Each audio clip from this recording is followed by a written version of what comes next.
Hello everyone, welcome to Tasty Dish by Setu Palaniappan. இன்னைக்கு ரொம்ப சூப்பரான அருமையான ஒரு பாயாசம் ரெசிபி தான் பார்க்க போகிறோங்க. இந்த சீசனில் கிடைக்கிற மா பழா வாழை வச்சு முக்கணி பாயாசம் ரெடி பண்ணலாங்க. இந்த ரெசிபி செய்கிறதுக்கு ஒரு கப்பில் அரை கப் பாசி பருப்பு எடுத்துருக்குறேங்க. அதை ட்ரை ரோஸ்ட் பண்ணிக்கலாம்.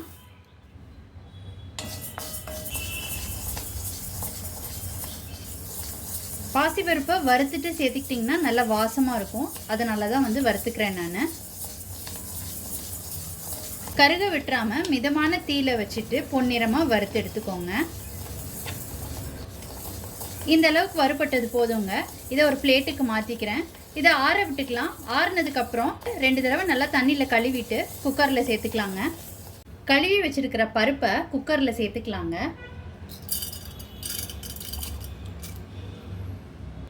இதில் 1 ஸ்பூன் நெய் சேர்த்துக்கிறேன். தண்ணி சேர்த்துக்கிறேங்க. பருப்பு மூழ்கிற அளவுக்கு தண்ணி சேர்த்துக்கிட்டு 2 சவுண்ட் வேக வச்சு எடுத்துக்கலாங்க. இப்போ குக்கரை மூடி 2 விசிலுக்கு வேக வச்சு எடுத்துக்கலாம். பருப்பு குழையணும்னு அவசியம் கிடையாது. நல்லா வெந்திருந்தாவே போதுங்க. அடுத்து ஒரு சாஸ் பேனில் கொஞ்சமாக தண்ணி விட்டுருக்கேங்க. தண்ணி சூடாயிடுச்சு. இதில் 1 கப் வெல்லம் சேர்த்துக்கிறேன். இந்த வெல்லத்தை கரைச்சி எடுத்துக்கலாங்க. வெல்லம் நல்லா கரைஞ்சிருச்சுங்க. இப்போ இதை ஃபில்டர் பண்ணி எடுத்து வச்சுக்கலாம். அடுத்து முக்கணி பழங்களையும் கட் பண்ணி வச்சுருக்கிறேங்க. மா பழா வாழை கட் பண்ணியிருக்கிறேன். சின்ன சின்ன பீசஸாக கட் பண்ணி எடுத்து வச்சுக்கோங்க.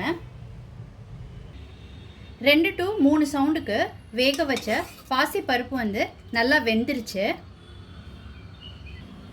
இதில் கரைச்சி வடிகட்டி வச்சுருக்கிற வெள்ளைப்பாகை சேர்த்துக்கிறேங்க.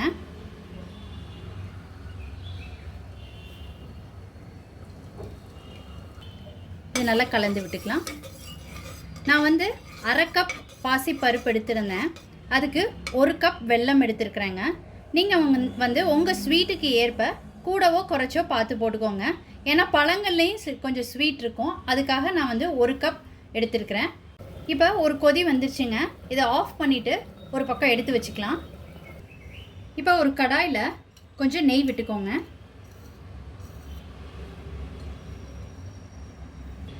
இந்த நெய்யில் முந்திரி பருப்பையும் கிஸ்மிஸையும் வறுத்து எடுத்துக்கலாங்க.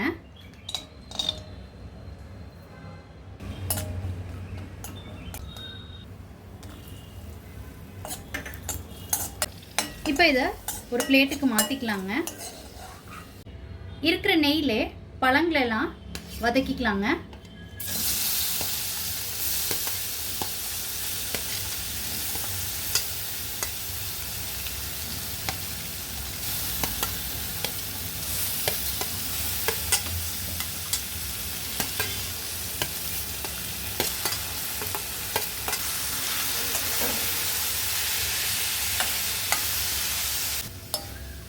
பழங்களை நெய்யில் வதக்கிக்கிட்டிங்கன்னா டேஸ்ட் ரொம்ப சூப்பராக இருக்குங்க. இப்போ இந்த அளவுக்கு வதக்குனது போதுங்க. பழங்களை போட்டு ரொம்ப நேரம் வதக்க வேண்டாம். இந்த பேனில் வேக வச்ச பாசிப்பருப்பு வெல்லம் கரைசலில் சேர்த்துக்கிறேங்க.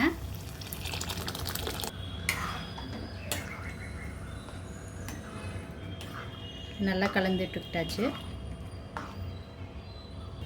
இதில் ஏலக்காய் தூள் சேர்த்துக்கிறேங்க.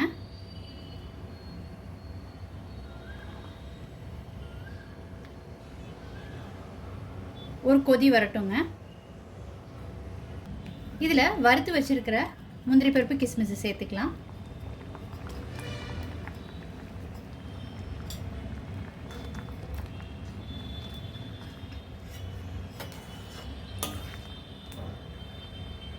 இப்போ அடுப்பை ஆஃப் பண்ணிடலாங்க. இதில் தேங்காய் பால் சேர்த்துக்க போகிறேங்க. அடுப்பை ஆஃப் பண்ணிவிட்டு சேர்த்துக்கோங்க. தேங்காய் பால் ஊற்றிட்டு நல்லா கலந்து விட்டுக்கோங்க. கலந்து விட்டுட்டு இப்போ இறக்கிடலாங்க.